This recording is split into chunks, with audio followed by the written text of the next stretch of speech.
Shalom, everybody. How y'all doing? Shalom, shalom, shalom. Happy Feast of Unleavened Bread. Welcome back to Reading with SHILO, baby. What's up? I'm SHILO. I'm out here doing my thing, baby. Trying to read. Ready to read tonight. Ready to read tonight for part 12. Part 12 of Africans in Colonial Louisiana. The Sea of Pages that is laid to us by Miss GWENDOLYN MIDLO Hall. Man, we're in chapter 5. We done made it. I'm not gonna say halfway through chapter 5. We're a good little ways in chapter 5. We're a good little ways in chapter 5. So I'm gonna try to keep pushing and see how far we can get. Maybe we can finish off chapter 5 tonight. Maybe we can. Maybe we can. We'll see what it is. We'll see what we can do. But man, we out here. As long as you have breath to breathe, baby, you got all you need to succeed. So let's succeed tonight at this rowing session. Let's succeed. If it's your first time here, whatever words we don't understand or don't know, man, I'm going to look it up. I'm going to look it up, try to get a better understanding so that way when we're reading the sentence, the paragraph, we can comprehend it a lot better. Like, comment, subscribe, share, tell your people what's the business, that we out here reading shit, doing shit, learning shit, man, we growing shit, building shit, carving shit. That's what we doing on this channel. And when you come on in, man, be respectful. Be respectful for sure.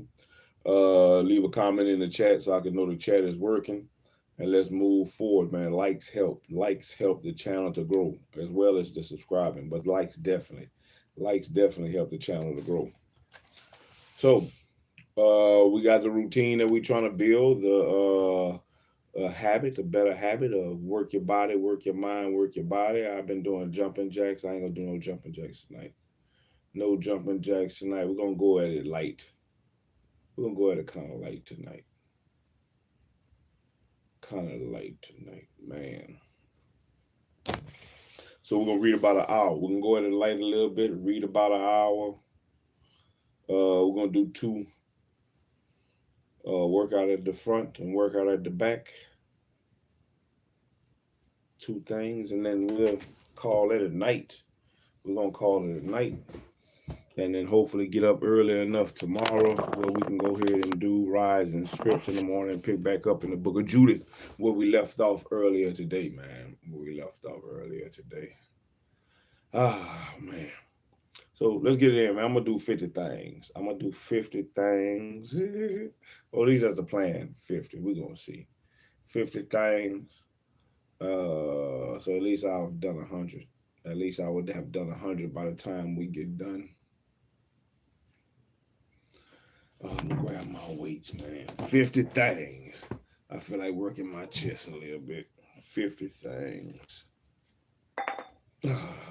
So let's go ahead and get that out the way, get my 50 out the way so we can read, man. 1, 2, 3, 4, 5, 6, 7, 8, 9, 10, 11, 12, 13, 14, 15, 16, 17, 18, 19, 20, 21, 22, 23, 4, 5, 6, 27, 8, 29, 30, 31, 2, 3, 4, 5, 6, 7, 8, 39, 40. What's up, baby? 41, 42, 43, 44, shalom, 45, 6, 7, 48, 49, 50. That's my 50. Let me see what you talk about.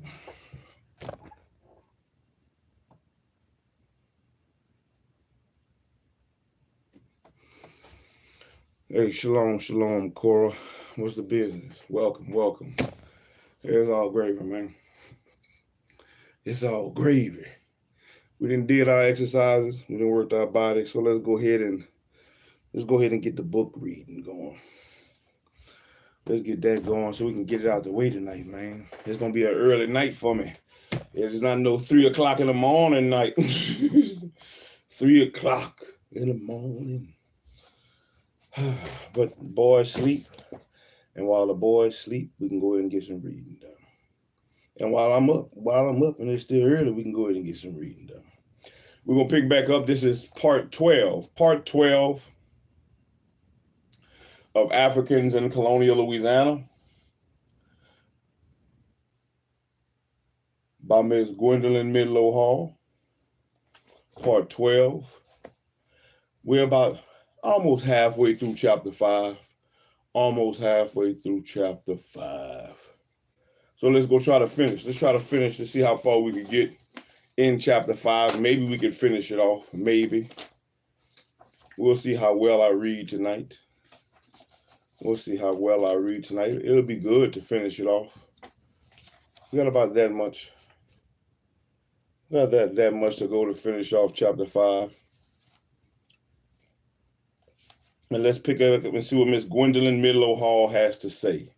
Where we left off, they were talking about the free slaves and things that were happening with the Code Noir in French Louisiana in around 1937, 1920, so to speak, around that time period, which is around the same time period of the San Domingo Slave Revolution, or the Haitian Revolution with Toussaint Louverture.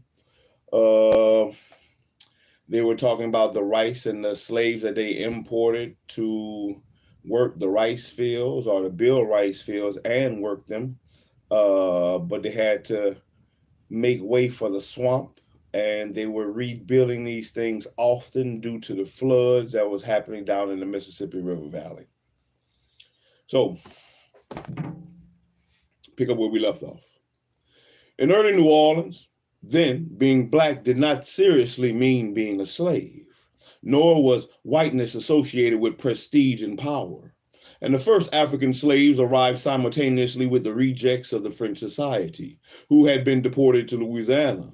Now, these whites were socially despised and mistreated, and when Fazend, a member of the Superior Council of Louisiana, purchased a black woman named Margot for £1,000 to serve as a cook, he explained that it was impossible to use white men or women because of their laziness as well as their licentiousness. Now, the first African slaves arrived when France and Spain were fighting over Mobile and Pensacola, and there were mass desertions among French and Swiss soldiers. And desperation transcended race and even to some extent status, leading to cooperation among diverse peoples in their efforts to escape the settlement. Now, Louisiana was a colony of deserters, Indian and African slaves, deportees, and from France, including women sent against their will, and Swiss as well as French soldiers, and indentured workers fled in all directions, grasping at straws to get away. In 1720, 15 people were accused of plotting to go beyond the Choctaw and desert to the English and desert to the English, and the conspiracy of the dam that included people of various races, genders, age, and nationalities. The accused included an 18-year-old Indian slave and a 15-year-old runaway African slave, a French sergeant of the troops, a 20-year-old Swiss soldier, and a 27-year-old French woman who had been sent to Louisiana by force and married against her will. Now, whites were publicly punished by blacks. And in 1720, a French soldier convicted of robbery was sentenced to be whipped by a black for 3 days and to serve 3 years as a convict. And by 1725, the Superior Council was obliged to engage a regular executioner or barreau, B-O-U-R-R-E-A-U. I know the end is O. A bureau, there we go, a bureau, an executioner or bureau, in euphemistically called the executioner des hautes ouvriers. And it was a messy job, one that required strength and fortitude, and the council had great difficulty finding someone willing to break one coup salt on the wheel, and there was another prisoner awaiting the death penalty. We will have to start over again every day if we are not assured of a man who has is always ready to carry out the decrees of the council, and fear of punishment is the only thing which can control the evil ones. We must always hold up the sword of justice, even more in this colony than anywhere else, because of the quality of the people who have been sent by force to work. Now, one cannot hope that they can change enough for all of them to behave, and they found the right man for the job. Luis Congo, a slave who had evidently come over on the La Nereid, the only ship that came from the Congo or Angola. He belonged to the Company of the Indies and was described as strong and robust. He had proved his talent for the job by carrying out the last execution fairly well, but Luis Congo drove a hard bargain. He demanded freedom for himself and his wife, who also belonged to the Company of the Indies, and a complete ration of wines and drinks for himself alone. He also demanded a plot of land apart from the settlers, where he would live with his wife and work for his own benefit. And Attorney General Fleurieu found his price high, especially the emancipation of 2 slaves, but concluded that they might not be able to find anyone else, and they were in a hurry. And this Congo had already carried out his chef d'Avry,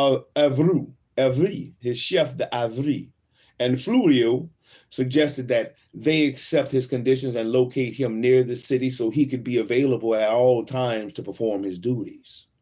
Now, the council agreed to all of Louis Congo's conditions, but his wife was not formally freed, and however, she was allowed to live with him, and the company agreed to make no demands on her time.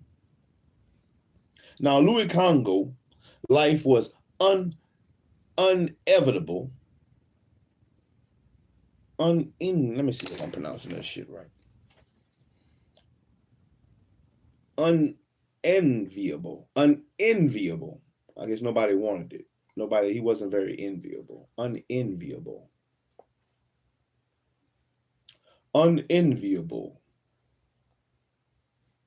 Here's the definition of unenviable. Yep, that's difficult, right. Undesirable, yep, or unpleasant. I was correct. Nobody wanted that shit. Louis Congo's life was unenviable, and he was attacked during his tenure by Indians as well as by his fellow blacks. And in 1726, he complained to the Attorney General that during the night, he thought he would be assassinated in his own home by 3 savage Indian deserters, one belonging to the company and 2 others to the Noyan and Raquat.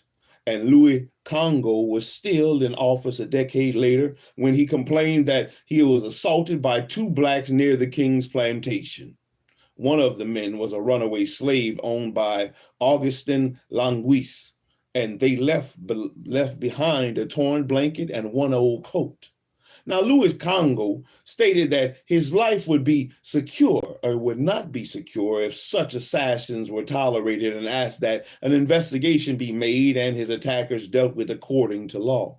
Now, Louis Congo knew how to write and sign his name, a talent that was unusual in those days for inhabitants of Louisiana.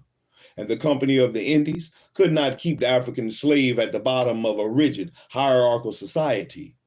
Now, Louisiana was primarily a strategic colony, and transportation and the construction of maintenance of fortifications were its primary activities, and most of the skilled workers brought from France quickly died.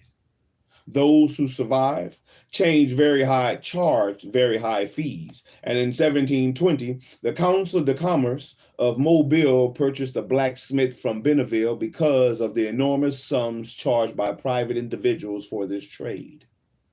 Many of the Africans brought to Louisiana had a long tradition of metalworking, shipbuilding, and river transport. And in its initial instructions to Pierre, the commander appointed in 1726, the Company of the Indies pointed out that it required the services of 70 sailors to load ships and to serve on boats for navigating the river, which causes a great expense in wages and in rations, which we can spare ourselves by substituting blacks in the place of most of these sailors. Now 40 young, vigorous blacks were to be placed on the plantation of the company near New Orleans and to serve on ships and boats. And whites were to work with the blacks until the blacks became good sailors. Now Pierre was instructed to increase their number. And when they were able to teach other blacks and to decrease the number of the whites until all the whites were eliminated. Now blacks were also to work with ships, carpenters, and caulkers in order to learn how to build and refit ships and boats. And the slaves on the plantation of the Company of the Indies were to grow food for those workers so that their nourishment would cost nothing, and to supply all the needs of ships docking in the colony. A slave belonging to the Company of the Indies was apprenticed to a French locksmith, who was paid 400 francs for teaching him. And a second slave coming on the next slave ship was to be apprenticed for the benefit of the locksmith, but the company reserved the right to claim the second slave instead of the first if he proved to be better skilled. Now, when the Company of the Indies turned Louisiana over to the King of France in 1731, the king's officials in Louisiana wanted to make sure that the king retained ownership and control of the slaves who had belonged to the company. They explained that if these slaves were sold to private individuals, the company could not survive. And although the plantation of the Company of the Indies was not included in the retrocession of the belongings of the company to the crown, the king's officials argued that the company's slaves were not a part of the company's plantation because the land was not cultivated except for a small plot. And the company can argue that the blacks on their plantation are not a part of its donation to the king. But one can reply that these same blacks do not work on the plantation cultivating the land. And on the contrary, most of them have skilled trades and work in fortifications, and others as sailors.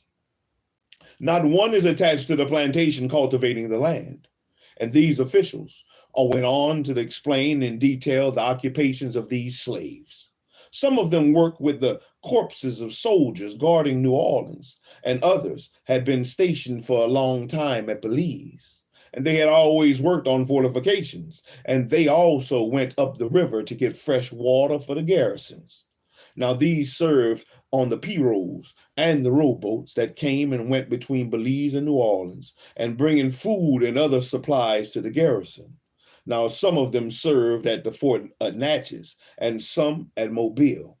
10 of them were sent to live aboard Le St. Louis for maritime service, and in addition to those who detached from the company to serve as sailors on the same ship to help bring her back to Louisiana. The voyages to the military posts are made exclusively by water. Now, mostly up river, and sailors are necessary. And most of these blacks are used in this trade. And in the company and if the company is permitted to sell them to settlers, all work will cease, and there will be no more navigation. Now the king's officials opposed giving up any of these slaves, and even those that not needed for the fortification and navigation, and the rest could cultivate the land to furnish food for themselves, as well as for those occupied in skilled trades. Now they could cut wood for shipbuilding, and for the construction and repair of the storehouses and other buildings belonging to the king, and firewood for the barracks and guardhouses. And they could be used to raise cattle and to make salt meat for the garrison. And some of them could make boats, and women could raise food crops and grind rice. And Louisiana officials insisted that if the slaves of the Company of the Indies were indeed found to belong to the company and not to the king, then the king must purchase them, and an inventory of these slaves was sent. There were 148 men, 68 women, 68 women, 18 boys and girls, and several nursing infants. And almost all of the black men were involved in skilled trades. And if purchased by the king, these slaves would pay for themselves within 4 or 5 years, and at the same time would save a substantial amount of money over the cost of the capable paid labor. cost of the comparable paid labor. Now they could, in the future, teach young boys the skills of blacksmith, locksmith, carpenter, mason, and other useful trades, lessening the expenditures officials would be forced to make for the wages of such skilled workers. The king did indeed purchase these slaves from the Company of the Indies and established men on the plantation of the king. And in 1739, Benneville tried to dissolve the king's plantation and sell off the slaves, reportedly to his nephew and to a major station at Mobile, because he argued that the plantation was not very productive.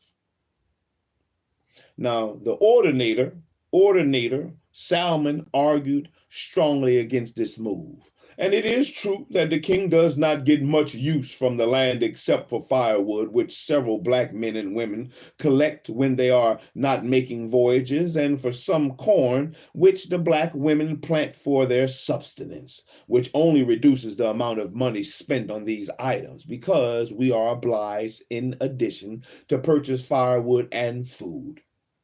But he went on to explain that these slaves were engaged in more important work, making voyages that were more or less long, and they sometimes had to remain in Illinois over the winter and were absent 8 months. The 35 slaves serving in New Orleans worked at the general storehouse, the hospital, and the Marine headquarters, and transported firewood, cleaned out and squared drainage dishes in the streets around the king's buildings, cured latrines, dug wells, and performed other vital services. They and their wives took turns bringing wood to the hospital, sweeping and washing dishes. And the 20 slaves at Belize made voyages to serve the needs of the post, cutting wood, going 15 to 20 lios up the river during 7 months out of the year to get provisions for the garrison. And they also served the pilot when the sandbars were sounded, and an activity that were obliged to repeat because these bars changed almost every year. And when not otherwise employed, they transported soil from the river to raise the level of the fort. And they were useful in uploading and unloading and reloading ships to allow them to pass the sandbars. And there were 12 blacks at Mobile who, when their wives had served the same purpose for a long time, some slaves of the king there were 12 blacks at Mobile who, with their wives, had served the same purpose for a long time. Now some slaves of the kings were caulkers, gardeners, surgeons, nurses, and other skilled workers. And if these services were performed by whites at the lowest possible price, supposing that one could find white workers, it would cost at least 900 pounds for each one, and which would amount to 25,000 pounds, not including the voyages. And furthermore, we know that from experience that we do not obtain from a white half the service which we obtain from a black. And aside from the fact that the whites are sick half the time, and we would have to bring them from France, wrote Salmon, who then would cut and haul firewood for the post, bring water to Belize, make voyages, and carry out other labors that the whites would refuse to do. And if indeed enough whites could be found to do the work performed by slaves, would cost the king at least 50,000 pounds. Now Salmon went on to explain what a good bargain the king had made by purchasing these slaves. And he had brought 225 blacks of all sexes and ages, paying 700 pounds for each, or a total of 157,500 pounds. And the best blacks had been distributed to the military posts according to their skills and talents. They sold those who he considered a surplus of 42,000 pounds at once, and thereafter realized another 21,070 from the sale of the slaves amounted to 63,070 pounds, which subtracted from 157,500 left 94,430 pounds, and the net cost of the king of the remaining 79 slaves.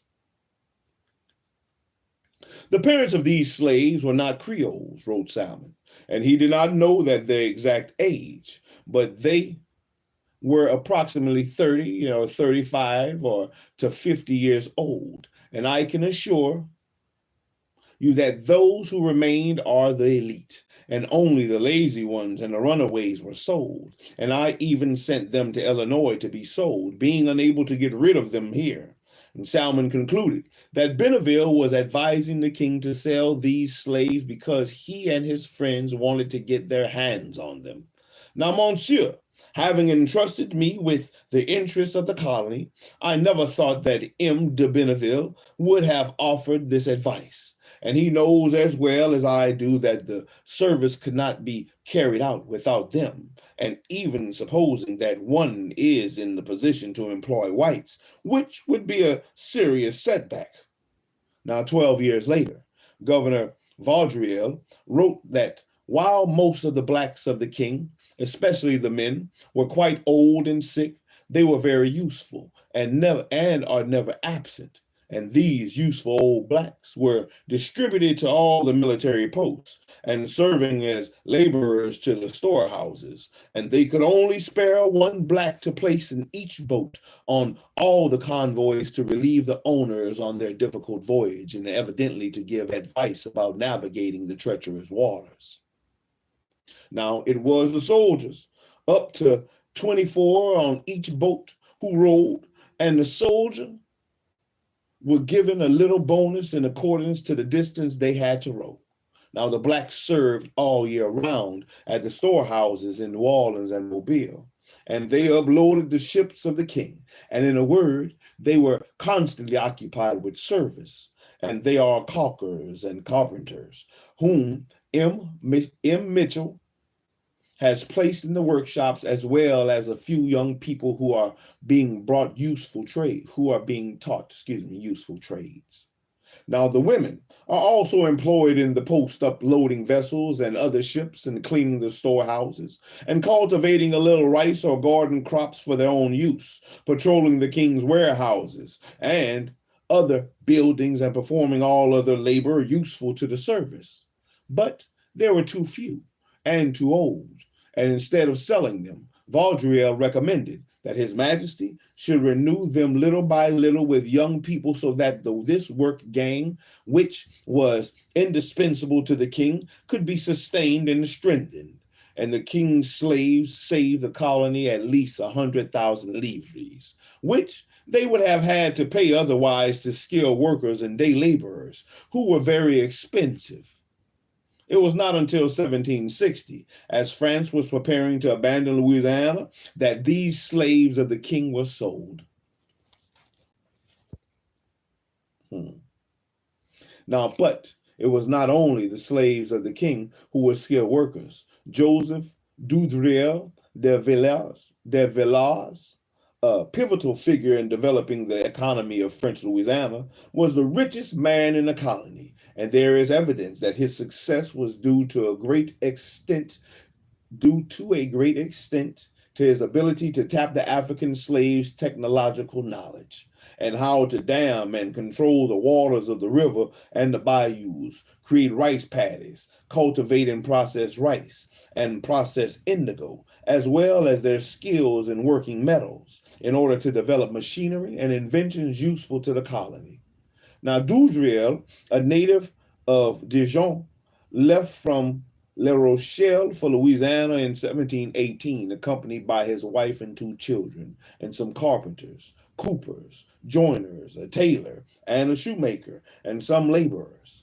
And eventually, most of these French workers quickly died because by 1721, aside from his wife and children, his household comprised 43 black slaves, 2 Indian slaves, and only 2 French servants. Now, he was quite young when he arrived, and he was only 30 years old in 1727. And Doudrel received a land concession on the Chapatula coast just north of New Orleans, and he was credited with making the first levees to protect his land from flooding and the first deep ditches and canals to drain the waters of the swamp. And in 1724, a judgment ordered him to furnish 20 of his negroes to correct the flooding of the neighbor's land that resulted when he closed the bayou on his side, on his own land. And Doudrel, oh Lord, claimed to be the first to cultivate and to produce indigo in Louisiana. And as early as 1727, he did indeed receive 1,311 livres from the Company of the Indies for his indigo. And it is quite possible that he learned techniques for processing indigo from his African slaves. And he invented an early cotton gin. And he claimed that he produced the best wax for candles. Now, Doudrel played a major role in the early sugar industry. And in this case, there is documentation of the introduction of the crop from the French West Indies, and the Jesuits introduced sugarcane from San Domingo in 1751 when the troop ship stopped off there and on its way to Louisiana. And they shipped to their brethren in Louisiana a quantity of cane and a number of blacks acquainted with the culture and manufacture of sugar. The first sugarcane was planted on the Jesuit estate north of New Orleans, but it was Doudrel,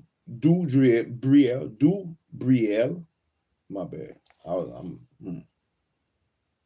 Doudrel, who experimented with the adaptation of sugarcane to Louisiana, which is still, once again, sugarcane is still a heavy hitter.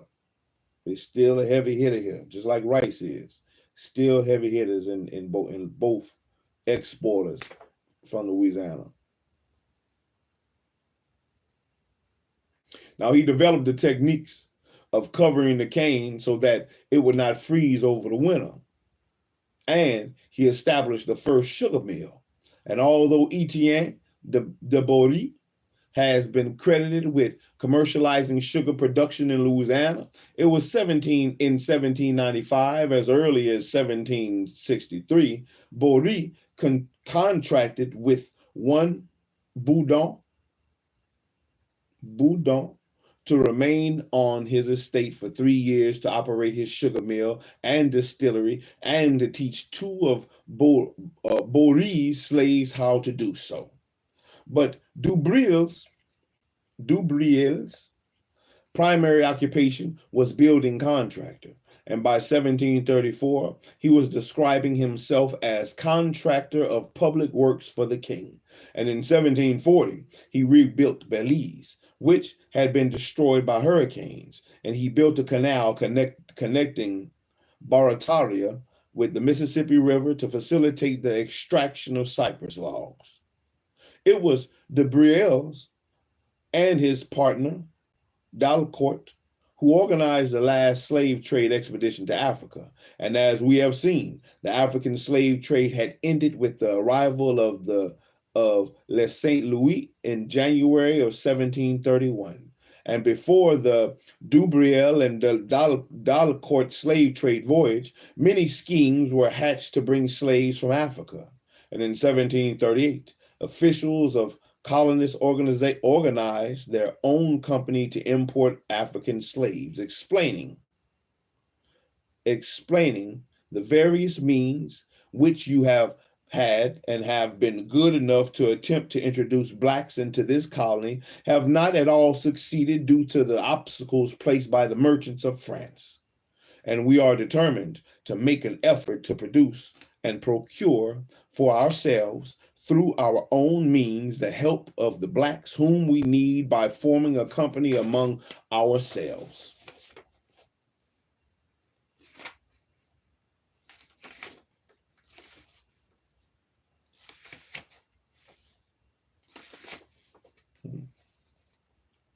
But Doudrel and Delacorte voyage was the only one that materialized. And in 1741, Ordinator Salmon reviewed the failure of previous plans to introduce blacks into Louisiana and wrote that the colonists of Louisiana see with regret that their blacks are getting old and die every day, and for 12 years now have been introduced into the colony.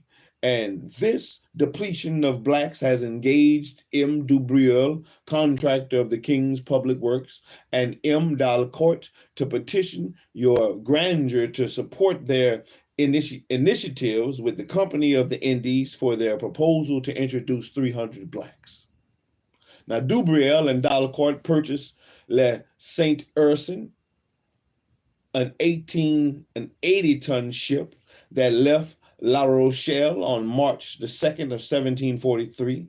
And by this time, the trade from Gollum down the Senegal River to Fort St. Louis at its mouth was well organized, and during 1742, 1,500 captives descended from Fort St. Joseph in Gollum, and 2,000 were anticipated during 1743. But the toll of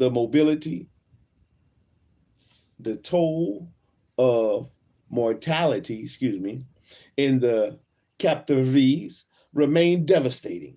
And in September, the first blacks from Gollum descended from Fort St. Joseph, and they continued to arrive until about the first days of December.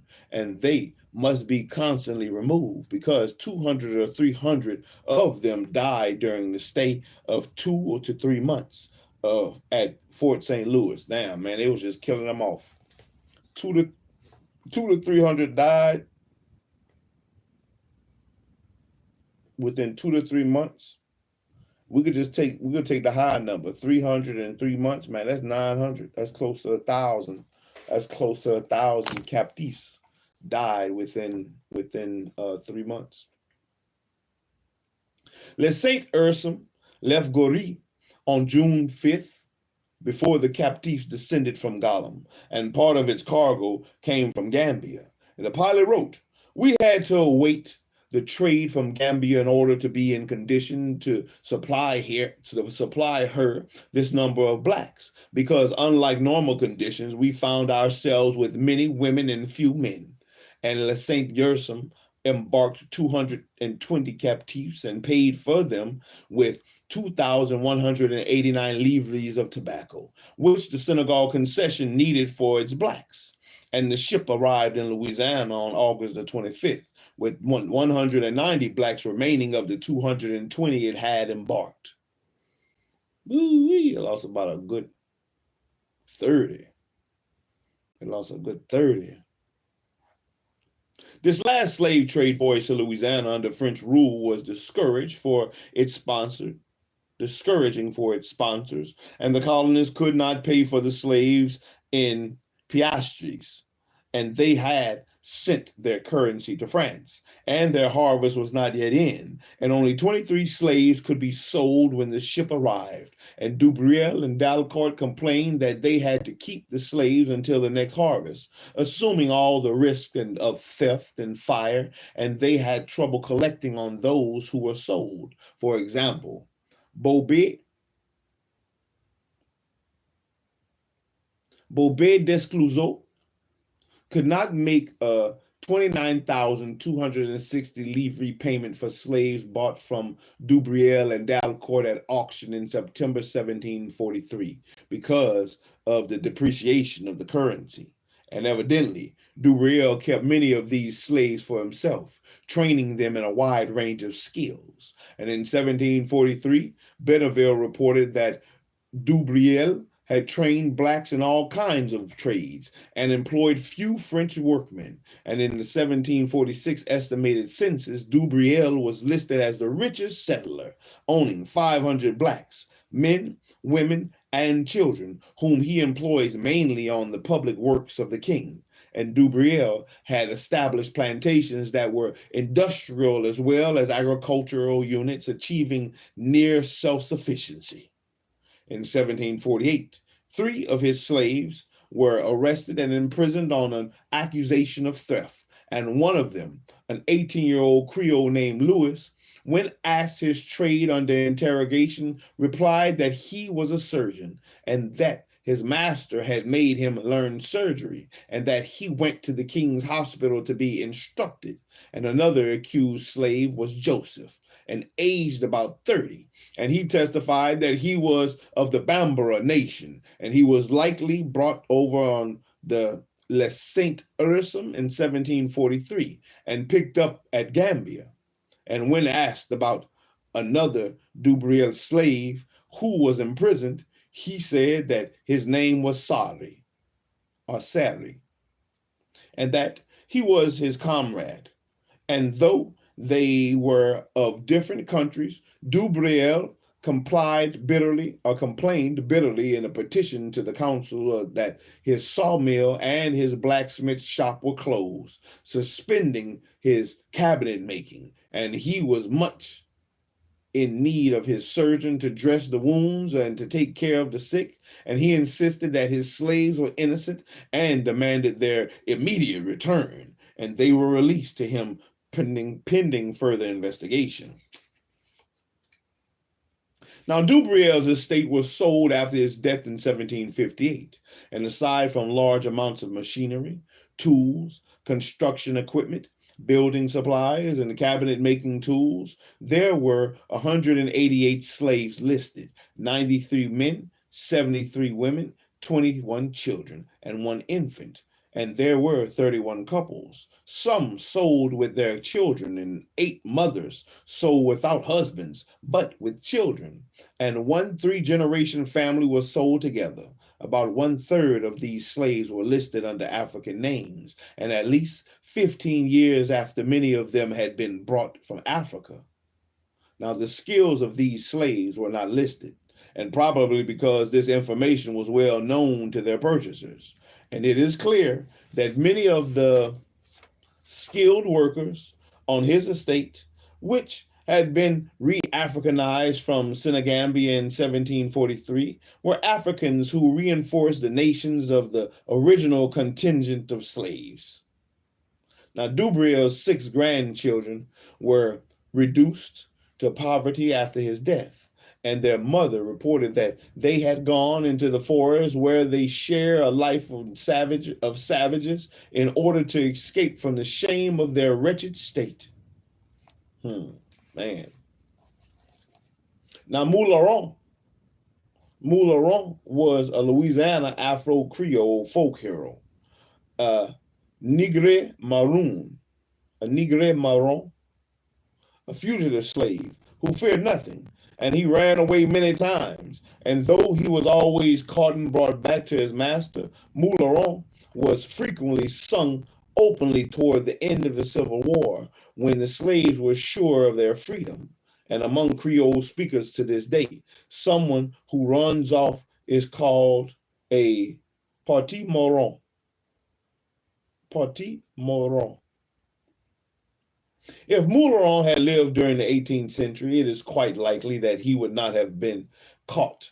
And moronage in and around New Orleans was an especially serious problem for the masters, except during the coldest winters, and the runaways could subsist fairly easily in the tidal wetlands near the Gulf of Mexico.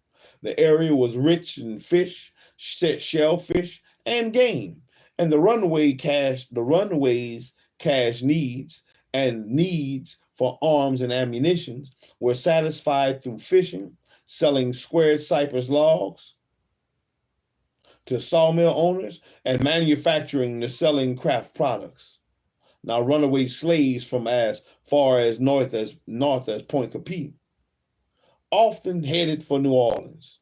And runaway slaves, when asked why they left, almost invariably cited unjustified and excessive punishment, overworked, and inadequate food, and indignantly denied theft, except for a little food they took along to survive, and sometimes a gun and powder to kill game. They especially killed cattle for food, And the slave testified that he ran away because he was put in irons and wrongly accused of stealing. And he and his fellow runaway slave lived on wildcats and wood rats. Whew-wee. What a way to go. Wildcats and wood rats.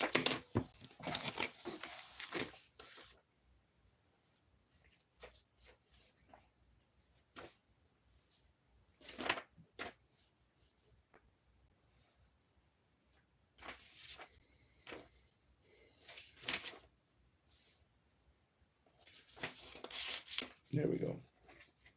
Must soon find a stopping point. We're going to read about 2 more paragraphs.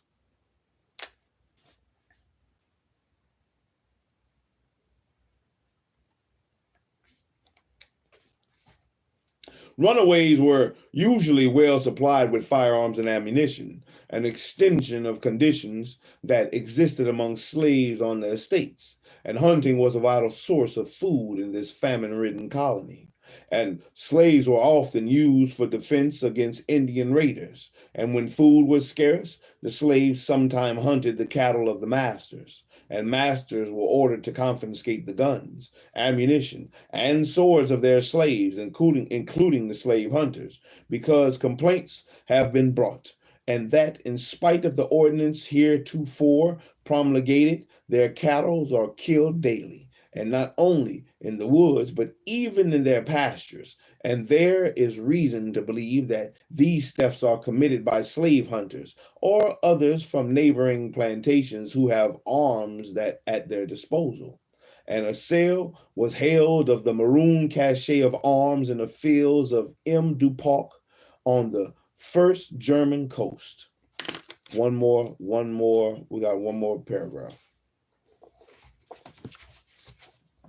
Now, the Code Noir provided specific penalties for runaway slaves, including branding with fleur-de-lis and cropping the ears. Damn, they did them like a damn dog. But masters were reluctant to reduce the value of their slaves by making it obvious that they had tendencies to run away.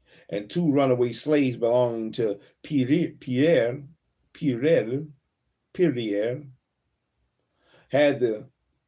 were so maimed, but this was to some extent an vindictive act against their deposed and despised master.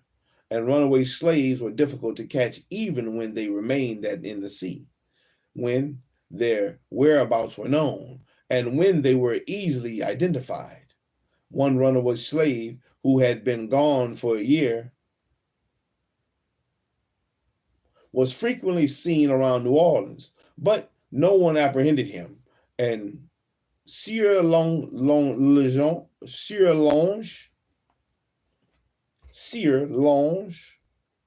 administrator of Pierre's plantation, reported in 1736 that a Negre named Perrault had run away from the plantation about 4 years earlier, and he had Pierre's brand on his right breast.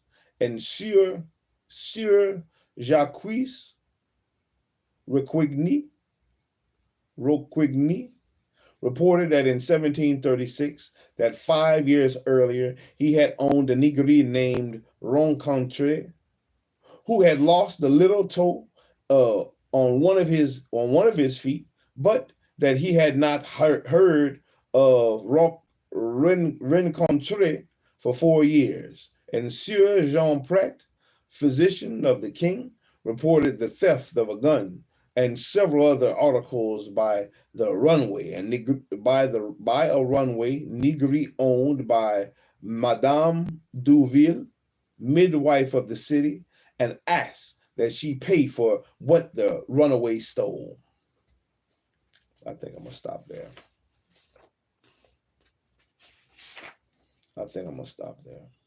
Yeah, we'll stop there since it's almost an hour. We'll stop there, man, and come back tomorrow. Lord, spare life. I think we'll be able to finish it off tomorrow. Let's see, 1, 2, 3, 4, 5. We got about 6 pages. 6 pages, which I know I read about 6 pages today.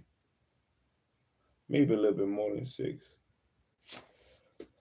We'll come back tomorrow and finish off the last 6. Let me see. Yeah, we'll come back tomorrow and finish off the last 6.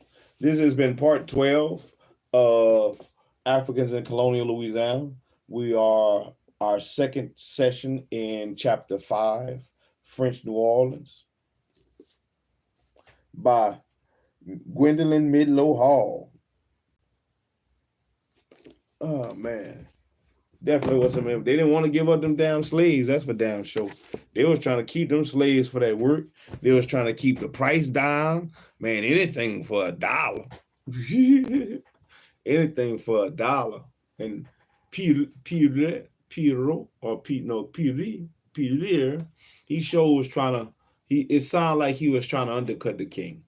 He was trying to undercut the king to build up New Orleans, build up his own plantation. What he said, he used them to dig ditches and to build dams or to block off the water from the bayous. I wonder how much of those levees are still used today. Those same levees that he had built. I wonder how much of them are used today. Oh, well, like, comment, subscribe, tell your people, baby. We out here reading shit. We trying to learn some shit. We trying to do something, baby. We trying to be better than we was before, and better today than we was yesterday, and better tomorrow than we are today. Better. Then all of a sudden, man, the sleep monster just jumped on me all of a sudden, trying to go to sleep. But we almost there. Let's go ahead. I'm gonna give me 50 more. 50 more. 50 more with the weights, and then we're gonna close it off. 50 more with the weights. CH, man, I don't know if she was convicted on TikTok or not. I don't know. I don't have TikTok, so I don't know what be going on TikTok. But let's go ahead and get 50 more. 50 in there. All right. 1, 2, 3, 4, 5, 6, 7, 8, 9, 10, 11, 12, 13, 14, 15, 16, 17, 18, 19, 20, 21, 22, 23, 24, 25, 6, 27, 28, 29, 30, 31, 32, 33, 34, 35, 6, 37, 38, 39, 40. Who-wee. 40. 41, 42, 43, 44, 45, 46, 47, 49, 50. 50 them bad boys. 50 of them.